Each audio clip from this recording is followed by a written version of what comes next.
All right, the last two pages go together. So we're going to start by looking at this table. It says match the correct expression on the right with its A, B, and C values on the left. Use the table on the next page to organize your solutions. So I'm going to start by putting each of my equations, 1 through 8, in a way that they're all equal to 0, so I can easily see my A, B, and C values. So for number 1, I need to subtract 5x from both sides. So I have x squared minus 5x plus 2 equals 0.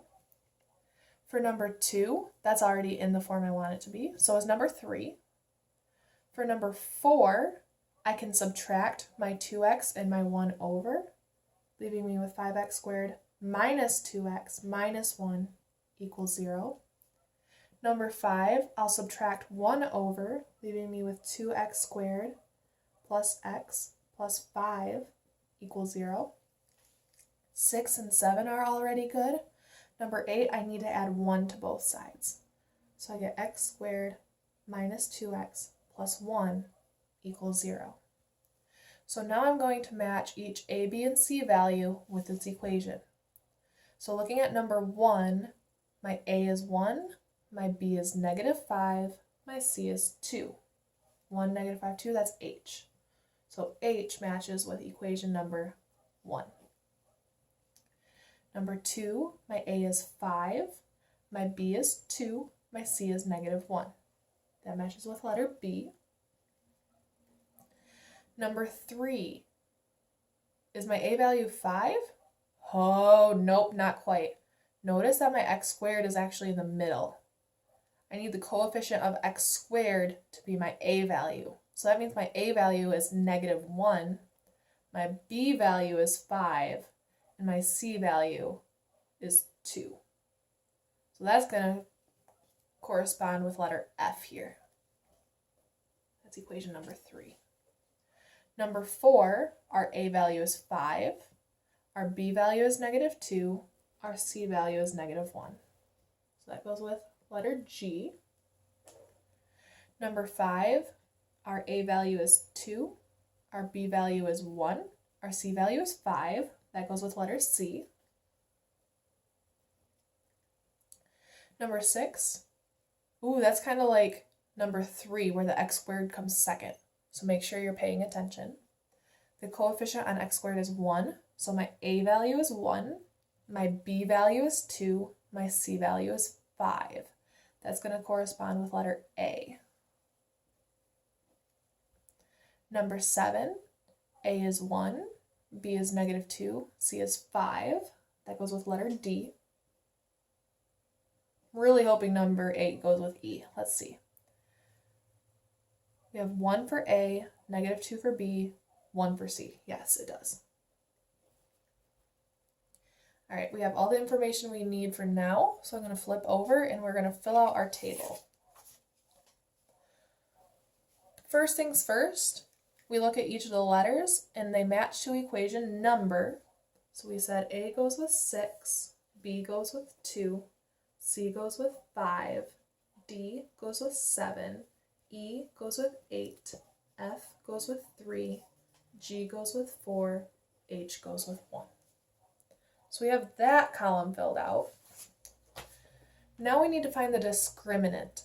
So remember, the discriminant is the part of the quadratic formula that's under the square root. So that's given by b squared minus 4ac. So for letter A, our a value is 1, our b value is 2, and c is 5. So I'm just going to kind of look at both of them at the same time. You can open it up to both pages as you work through this. So b squared, that'd be 2 squared, minus 4ac, that'd be 4 times 1 times 5. So that's 4 minus 20. That'd be a negative 16. Let's just fill them all out first. Letter B, A is 5, B is 2, C is negative 1. So I get 2 squared minus 4 times 5 times a negative 1. That's 4 plus 20. That'd be a 24. Letter C, we have 2, 1, and 5. So we get 1 squared minus 4 times 2 times 5. So that's 1 minus 40. That's a negative 39. Excuse me, letter D.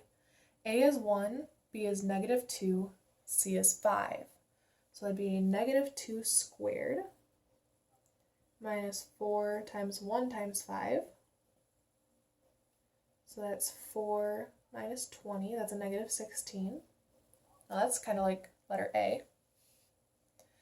Letter E, 1, negative 2, and 1. That would be a negative 2 squared minus 4 times 1 times 1.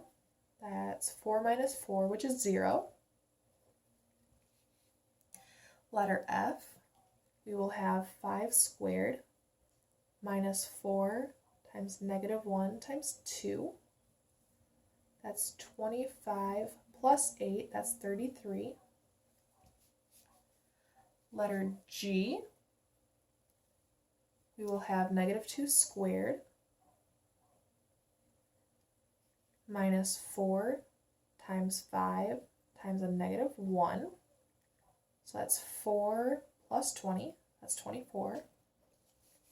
And letter H, we will have negative 5 squared minus 4 times 1 times 2, which is 25 minus 8, which gives us 17.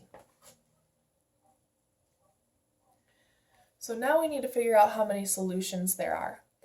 And for this, I'm going to remind you that if we look at the quadratic formula, x equals negative b plus or minus the square root of b squared minus 4ac all over 2a. The discriminant is the part under the square root, and we can't have a negative under the square root. If there is a negative under the square root, there are no real solutions. So anywhere where our discriminant is negative, there are 0 real solutions. That goes for letter A, letter C, and letter D. If the discriminant is 0, then we will get negative b plus or minus the square root of 0. But the square root of 0 is 0, so we're adding and subtracting 0. That doesn't change negative b. So if our discriminant is 0, we will get 1 real solution. If we have a positive discriminant, then we will have this plus or minus the square root of something. So that will give us 2 solutions. In this last column, it says if there is 1 or 2 solutions, use the quadratic formula to solve for x. Good news is, when there's 0, we don't have to do it. Okay. For the other ones, we do. So let's start with letter B. So x equals negative b. Okay, so for letter B, our b value is 2. So we get negative 2 plus or minus the square root of. Normally, right now, I would plug in b squared minus 4ac, but we already calculated that. That is the discriminant. The discriminant for letter B was 24. So I just get to put that under the square root all over 2 times our a value of 5. So that will be negative 2 plus or minus, the square root of 24. Let's see what we can do with that. Well, 24 is divisible by 4, so I'll break it into the square root of 4 times the square root of 6. So that's 2 times the square root of 6. So I get negative 2 plus or minus 2 times the square root of 6 over 10. And those are all divisible by 2. So I will simplify that to negative 1 plus or minus the square root of 6 over 5. So my 2 solutions for letter B are negative 1 plus or minus the square root of 6 over 5. Now, letter E only has 1 solution. So we get x equals, in letter E, our b was negative 2. So we get a negative negative 2 plus or minus the square root of 0 all over 2 times my a value of 1.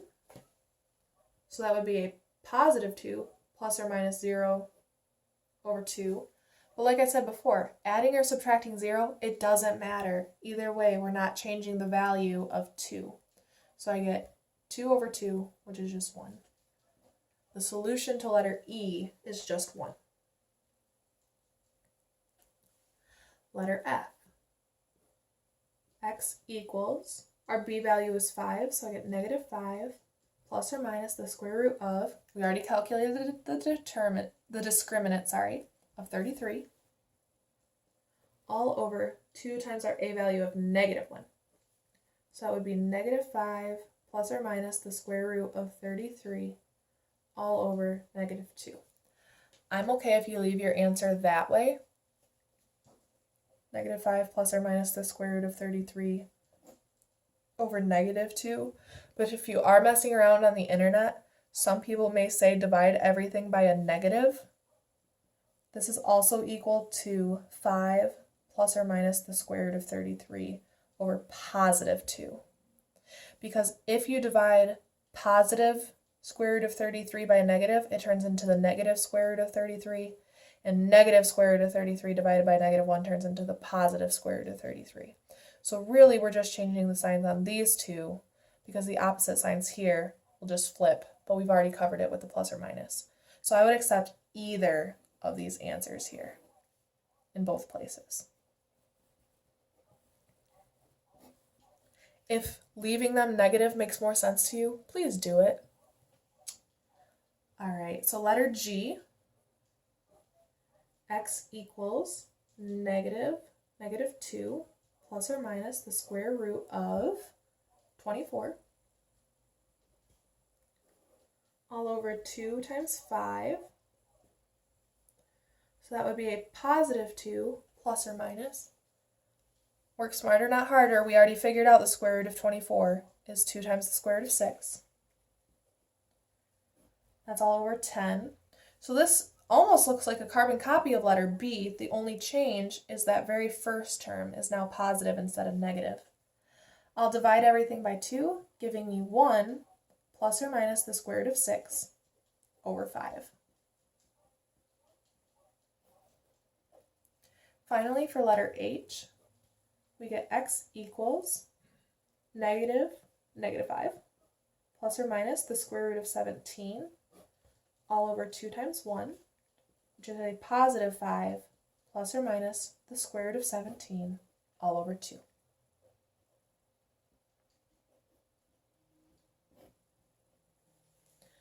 There you go, there's all your solutions. If you have any questions, email me. Remember, test on Monday.